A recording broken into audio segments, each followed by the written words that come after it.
സ്വന്തം രാജ്യത്തെ നിയമങ്ങൾ മറ്റുള്ളവർ അക്ഷരം പ്രതി പാലിക്കണമെന്ന് വലിയ വാശി പിടിക്കുന്ന രാജ്യമാണ് അമേരിക്ക. എന്നാൽ അവരുടെ പൗരന്മാർ ഇന്ത്യയിൽ വന്ന് ഇവിടുത്തെ നിയമങ്ങൾ കാറ്റിൽ പറത്തിയാലോ? നിയമലംഘനം പിടിക്കപ്പെടുമെന്ന് ഉറപ്പാകുമ്പോൾ രാജ്യം വിട്ട് ഒളിച്ചോടുക, എന്നിട്ട് അമേരിക്കയിലിരുന്ന് ഇന്ത്യക്കെതിരെ ഇരവാദം മുഴക്കുക. ഇതാണ് അമേരിക്കൻ ഇവാഞ്ചലിസ്റ്റ് ആയിട്ടുള്ള ഷോൺ ഫ്യൂക്ട് ഇപ്പോൾ ചെയ്തുകൊണ്ടിരിക്കുന്നത്.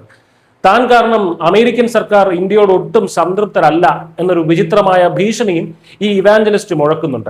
ഇതിനൊക്കെ ഇന്ത്യ പുല്ലുവിലയാണ് നൽകുന്നത് എന്ന് ഇയാൾക്ക് ഇതുവരെ മനസ്സിലായിട്ടില്ലെന്ന് തോന്നുന്നു. സംഭവം എന്താണെന്ന് വളരെ വ്യക്തമായി തന്നെ പറയാം.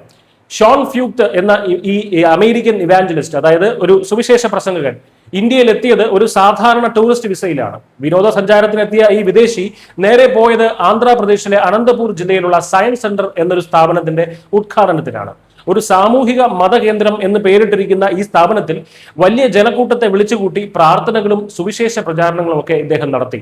ഇവാഞ്ചലിസ്റ്റ് എന്നൊക്കെയുള്ള വലിയ വാക്കുകൾ മാറ്റി നിർത്തിയാൽ ഇയാളുടെ പ്രധാന ലക്ഷ്യം വളരെ ലളിതമാണ്: ഹിന്ദുക്കളെ മതം മാറ്റി ക്രിസ്ത്യാനികളാക്കുക. ടൂറിസ്റ്റ് വിസയിൽ വന്ന ഇത്തരം മതപരിവർത്തന പരിപാടികൾ നടത്തുന്നതിനെതിരെ ബംഗളൂരിലെ ഫോറിനേഴ്സ് റീജിയണൽ രജിസ്ട്രേഷൻ ഓഫീസിൽ പരാതി ലഭിച്ചതോടെ താൻ കുടുങ്ങുമെന്ന് ഉറപ്പായ ഷോൺ ഫ്യൂക്ട് ഉടൻ തന്നെ ഇന്ത്യയിൽ നിന്ന് കടന്നു കളഞ്ഞു. ഇന്ത്യൻ വിസ ചട്ടങ്ങൾ വളരെ കർശനമാണ്. ടൂറിസ്റ്റ് വിസയിൽ വരുന്ന വിദേശ പൗരന്മാർ മതപരിവർത്തനത്തിൽ ഏർപ്പെടാനോ പ്രഭാഷണങ്ങൾ നടത്താനോ മിഷണറി പ്രവർത്തനങ്ങൾ സംഘടിപ്പിക്കാനോ പാടില്ല. ഇനി മിഷണറി വിസയിലാണെങ്കിൽ പോലും സംഘടിതമായ മതപരിവർത്തന ക്യാമ്പയിനുകൾ നടത്താൻ ഇന്ത്യൻ നിയമം അനുവദിക്കുന്നില്ല. എന്നാൽ ഇതൊന്നും വകവയ്ക്കാതെ ഇന്ത്യൻ നിയമങ്ങളെ വെല്ലുവിളിച്ച ഈ അമേരിക്കക്കാരൻ ഇപ്പോൾ സോഷ്യൽ മീഡിയയിലൂടെ താൻ വലിയൊരു ഇരയാണെന്നൊക്കെ വരുത്തി തീർക്കുകയാണ്. ഇന്ത്യയിൽ ക്രിസ്ത്യാനികൾ സുരക്ഷിതരല്ലെന്നും അവർ വ്യാപകമായ പീഡനം നേരിടുകയാണെന്നും ഒക്കെ കാണിച്ച് ചില ആളുകളുടെ സന്ദേശങ്ങളൊക്കെ ഇയാൾ പ്രചരിപ്പിക്കുന്നുണ്ട്. സ്വന്തം നിയമലംഘനം മറച്ചുവെക്കാൻ മതത്തെ കൂട്ടുപിടിക്കുന്ന വില കുറഞ്ഞ ഒരു തന്ത്രമാണിത്. ഇന്ത്യയിൽ നിർബന്ധിത മതപരിവർത്തനം മാത്രമാണ് നിയമവിരുദ്ധമെന്ന സത്യം ഇയാൾ സൗകര്യപൂർവ്വം അങ്ങ് മറച്ചുവെക്കുകയാണ്. ഇവിടെയാണ് നമ്മൾ കാണാതെ പോകുന്ന ചില വലിയ കളികളുള്ളത്. ഷോൺ ഫ്യൂക്ടിനെ പോലെയുള്ളവരെ അമേരിക്കയിലെ ഡീപ് സ്റ്റേറ്റ് ഇന്ത്യക്കെതിരെ ഉപയോഗിക്കുന്ന വെറും ചട്ടുകങ്ങളാണോ എന്ന് സംശയിക്കേണ്ടിയിരിക്കുന്നു.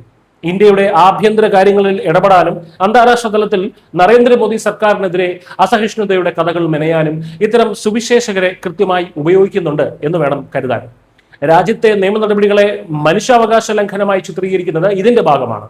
അമേരിക്കൻ സർക്കാർ ഇന്ത്യയോട് സംതൃപ്തരല്ല എന്ന് ഇയാൾ പറയുമ്പോൾ ഇന്ത്യക്കെതിരെ വിദേശത്ത് നടക്കുന്ന ഗൂഢാലോചനകളുടെ ആഴവും അതിൽ നിന്ന് വ്യക്തമാണ്.